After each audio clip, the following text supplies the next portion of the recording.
Welcome back to the New Music Alliance Radio Hour. I'm Ace Housethor, joined this week by Mark Sherry and Vic Steffens. You just heard Hold On by Hawkins French, and starting things off, Lilac and Dogwood by Anne-Marie Menta. Whew, that was beautiful. Yeah, and let's just remind everybody this is a special show. This is our spotlight on Horizon Recording Studios in West Haven, Connecticut.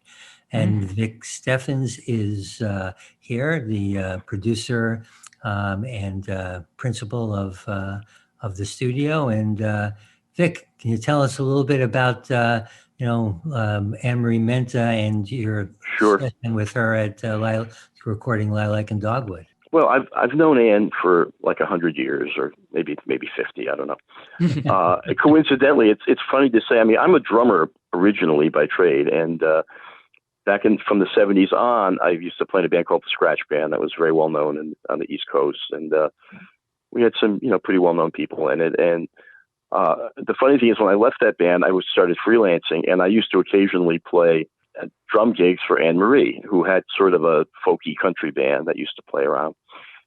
So I knew her from a long time back. And then when I started doing the studio and producing, she came over and, she wanted to make some records, and we made a couple. This was from the second record I did with her, the Lilac and the Dogwood. And, I have to say, I think that Anne-Marie Menta is as good a songwriter as you're going to find pretty much anywhere. And I know that's kind of a big statement, but I say it in all seriousness. The girl can write songs, and she has a way with lyrics that just, just kill me all the time, And this song was just, if you really just sit down and look at what's being said, it's just so beautiful. It's really a song about her mother, and she has a lot of songs that are about her family, and just general people observations, which to me is, kind of almost the Joni Mitchell style of songwriting. I mean, she doesn't sound like Joni, but, she certainly in many ways elicits some of the same emotional reactions, at least for me. Yeah, so it's a beautiful song. Yeah, it's just acoustic guitars mostly, and she plays really well and sings well, and just the songs are well arranged.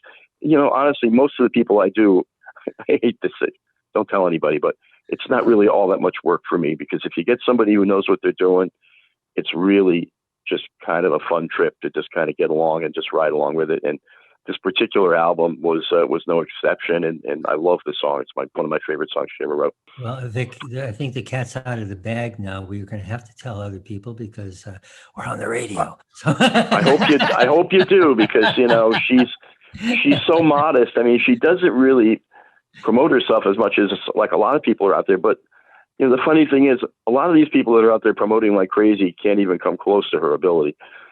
She spends her time writing songs. She's the first one to tell you that she's not, a loudmouth person who's out there screaming about what she does. But I'll do it for her because it's a good listen. It's well worth hearing. Absolutely. The second song, "Hold On" by Hawkins French. Hawkins is a younger kid. He's 25-ish, 26 maybe. The interesting part of his story is his parents brought him over, and they were looking to start, they wanted to support a musical career for him. And I don't think he minds if I tell anybody, he was a heroin addict at age 15. By age 18, he had somehow managed to get himself out of it. And his parents just said, well, if you can keep yourself straight and clean, we're going to support you. And they have. And so we started recording, and it turns out the kid's terrific. The song "Hold On" was, I think, it's the third single that we put out. We'll be doing a full length probably in May, I would think. I'm trying to hold the album until a little bit closer when he can go out and play and support it. Because I think these days, the one thing we recognize is the only place artists are really making money is playing live. So if he has a record and it can help him get shows and start to build his following, that's really what we're trying to do. But the song "Hold On" is one of my favorite songs off the record. It's a really great song. That's all I have to say. Yeah, he's really got it. Like, there's a lot in this music. It's very intricately put together.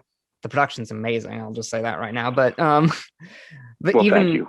Even ignoring that, he's got the chops. I can absolutely see this live as we speak. And I can see this. I can see this song on the radio making some waves. Yeah. Sure. Absolutely. Well. This is a track I want to keep with me. We're very blessed here in that we have some amazing studio players. They're all on this particular record. Well, actually, you'll hear a song later from the Name Droppers. Most of the Name Droppers band is our studio band. Bobby Torello is a member of the Classic Drummer Hall of Fame. Scott Spray is a Grammy winner, played bass. They both played with Johnny Winter for years. On this particular record, Hawkins played some guitar. I have another guy, Andy Abel. He's a fantastic session player, and I actually played piano and organ on that track, which I'll do not always, but sometimes if the song suits what I do, I'll do it.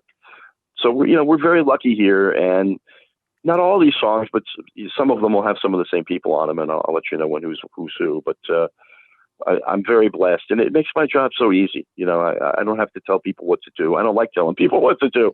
I like to just get the right people in the room and let the magic happen. And I think on that session, it was pretty good. Well, we've got a little funkier set coming up now. Okay. And we've got 3 songs now. We're going to start out with Sign of the Times by Professor B and the Army of Love.